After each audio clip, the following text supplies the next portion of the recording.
هلکه خبر خو نه د سونه دا شابودین کاکا د زوی واده دی اوه په شادي حال کې روټه ده بری اوس یې خوند وکړو هلکه شادي حال سره خو به ګورو خو دا راته ووایي چې هغه پارټي به کله کوو اورېږه مړه چې دا شادي حال و نو بیا به د هغې نه پس پارټي وکړو که نه نه نه وروره ما ته وګوره پهله به پارټي کوو ګورې مړه بس داسې کار دی که نه زه بس دا پارټي به به کېږو بس ټیک ته خوښه مې ده معلوم دی که نه اچ ورځو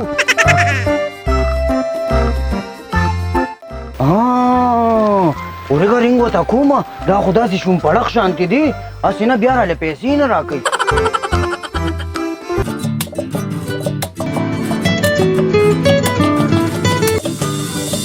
هلو هلکه دا راته ووایه څه څه راوالم او ښه ډېر در سره واله پیسې خو به منې که نه مړه ولې نه منم سړیه بس ټیک ته دا بس یو بوتل شو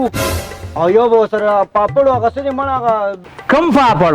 مړه هغه نوم یې څه دی لینس دی او که څه شی دی مړه مړه لیز لیونیه بس چې هر څه نوم یې دی به دقه چپس ورسره یو رالم ښه درلم به زه ته لاره کې ودرېږه د څه شو دا سلام علیکم او زه ټیک شو دا وعلیکم السلام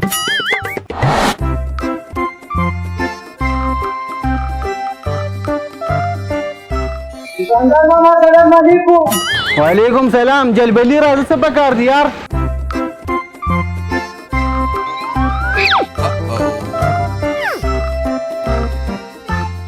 خاندان ماما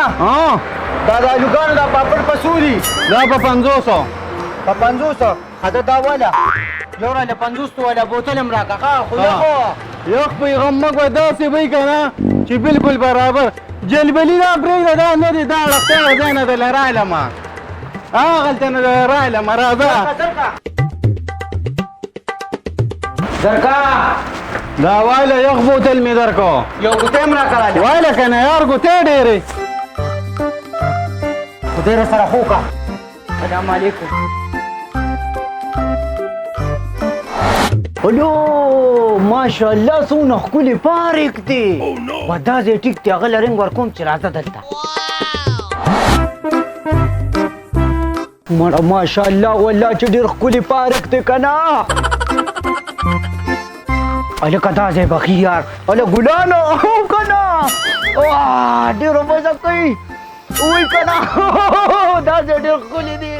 دا ځای اورېږه مړه هغه شوم پړق ته رنګ کوم یاره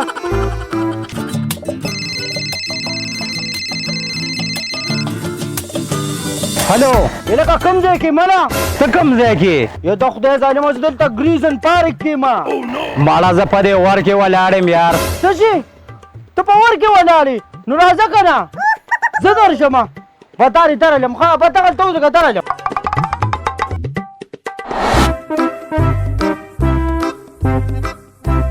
هله قرانګو نن خو دا پارک مکمل خالی دی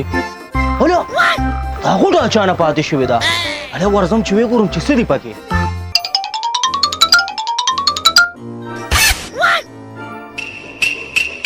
هله دې کې خو الو والا پاپړ دي الله بس کارو شو وقدي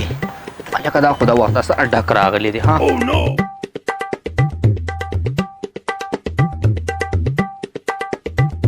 اوس یې خوند وکړو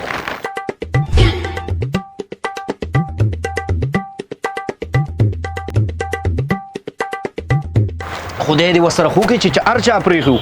دا وګوره جوړ زما په خیال باندې ټیک دلته 2 کسان وار شوي دي او دا شي ځای پرېښی دی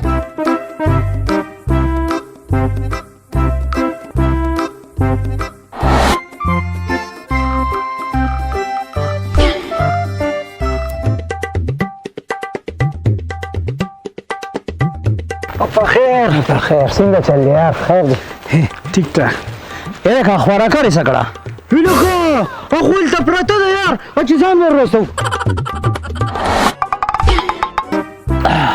والله چې د بوتل خو پکې بالکل رو تنبولو او د الوګانو د پاپړو پکې ډېر چک واچو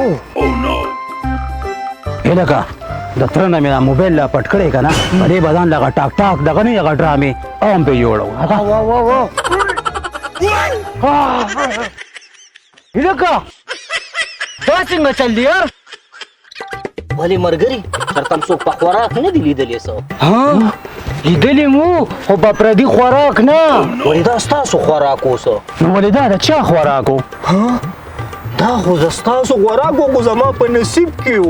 دیوالو ته ځان وسټینګه دا دې هم په نصیب کړي څنګه چل دی په نصیب خوشاله ظالمانو زه حرم کراله